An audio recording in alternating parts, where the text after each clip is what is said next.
China's Cliff Village. Cliff Village, formerly known as Atulier Village, is located in Jirmo Township, Zhouzhou County, Liangshan Autonomous Prefecture, Sichuan Province.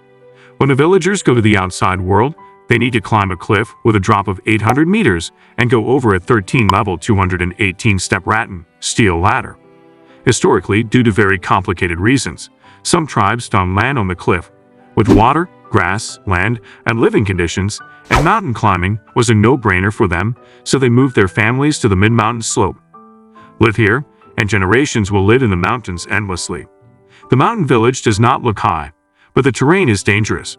The villagers have to climb and hang when they travel to and from the village. Among them, there are 13 cliffs, and the climbing all rely on vine ladders. In some scary sections, the place where you can get down is less than the size of the palm of your hand. There are canyons, caves, hot springs, virgin forests, and other tourism resources in the village. After development, entertainment facilities have been added, and a resort villa has been built on the top of the mountain. Whether it is the decoration style or the supporting facilities in the hotel, they are all very modern, and the equipment is also very modern. Don't forget to like and subscribe to our channel for future interesting videos. Atulier Village became famous after photos emerged showing adults and children precariously scaling the cliff using just rattan ladders. Around 84 households have now been moved into newly built flats as part of a local poverty alleviation campaign. It's part of a bigger national campaign to end poverty by the end of 2020. Atulier Village made headlines in 2016 when it was revealed that its villagers had to scale precarious ladders to get home, carrying babies and anything the village needed.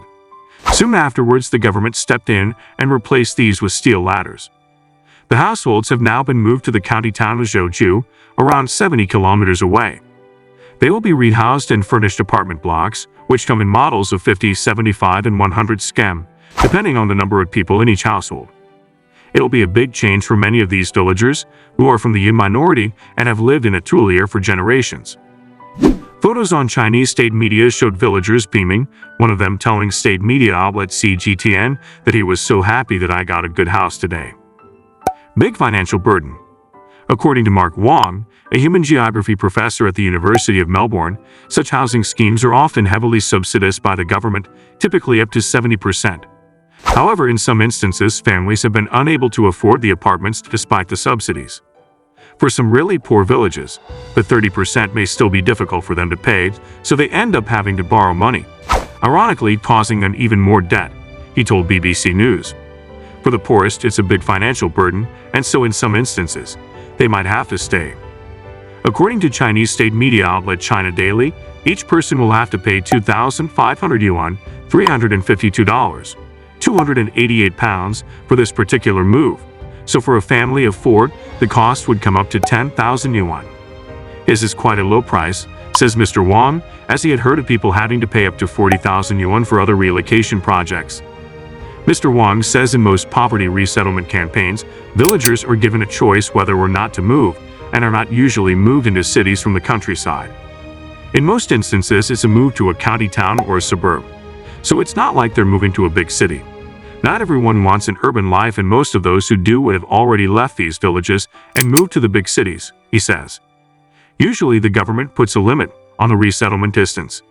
This is in most people's favor because it means they can keep their farmland, so that's very attractive. The Atulier villagers will share this new apartment complex with impoverished residents across Sichuan Province. Around 30 households will remain in the Atulier village, which is set to turn into a tourism spot.